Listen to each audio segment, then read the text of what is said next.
Hello, this is Chef John from foodwishes.com with Coffee Granita. That's right, I'm going to show you how to make this incredibly refreshing Italian treat.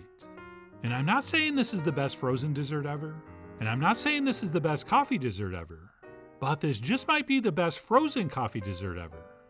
And the technique could not be any easier.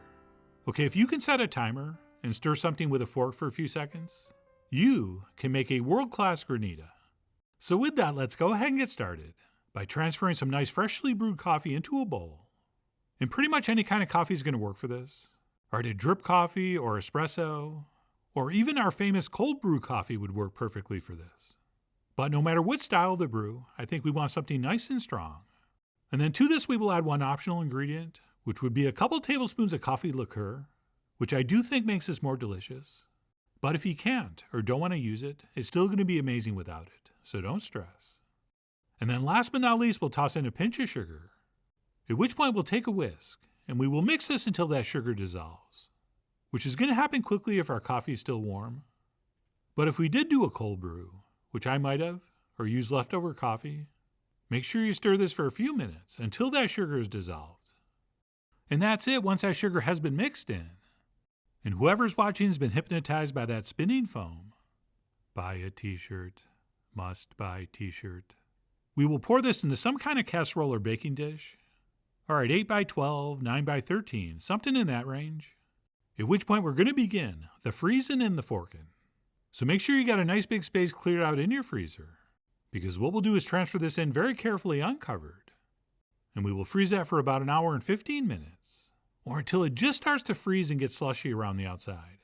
Around the outside, around the outside. And what we'll do is take a fork and go all the way around, breaking those pieces up, and kind of stirring that into our liquid. And any of the bigger chunks we'll just crush with the back of the fork. And by the way, that first time I gave it for an hour and 15 minutes is going to depend on your freezer. All right, you could check that after an hour and it might be perfect. Or it might take a little longer. But once we've given it that first forking, we're going to pop it back in and repeat this process every 30 minutes until we're happy with it.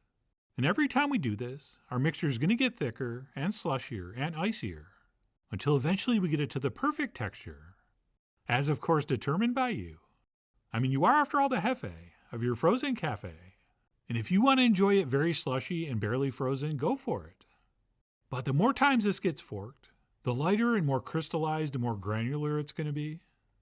And again, this is going to depend on how efficient and cold your freezer is. But I would say generally, we're going to do that about 4 or 5 times before we eventually wrap it up in plastic and pop it in the freezer overnight, which is definitely optional. You can eat this right away. But personally, I do like to do an overnight freeze, so when we serve this, it's as cold as possible. And yes, it's true. Some people will just freeze this and just fork it once at the end, almost like the same idea as when you're making a snow cone. But for me, the best and most enjoyable and most interesting texture is achieved through multiple forkings. And by the way, if you turned off the video because you don't like coffee, you should turn it back on, because this technique will work with pretty much any kind of fruit juice. So yes, you can do this with lemon or other citrus or any kind of berries. But having said that, if you're a coffee fanatic like I am, especially if you enjoy iced coffee, this is about as good as it gets. But anyway, I went ahead and performed the old freezing fork until I was happy with the texture.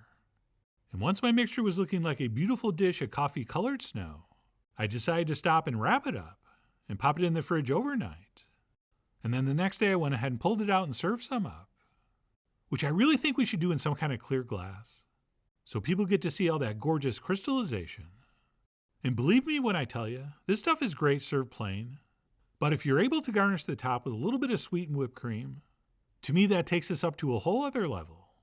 And then for a final touch, I like to dust on a little bit of cocoa.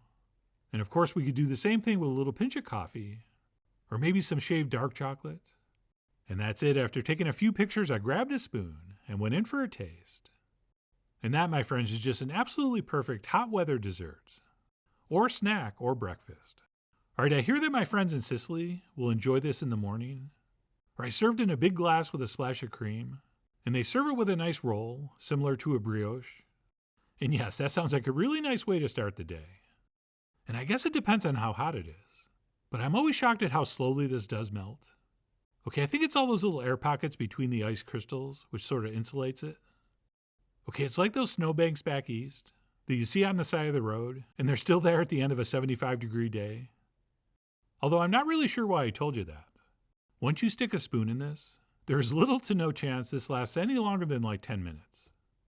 And regarding the sweetness, you can back the sugar content down, but fair warning, you will get something that's firmer and icier, and it won't have this exact same soft, luxurious texture. And I have had some really good granitas that were based on fruit, but nothing, and I repeat nothing, especially on a really, really hot day, when maybe we need a little kick in the pants, there is nothing like a coffee granita. But whether you make this as shown, or just use the technique to come up with your own creation, either way, I really do hope you give this a try soon. So please follow the links below for the ingredient amounts, a printable written recipe, and much more info as usual. And as always, enjoy.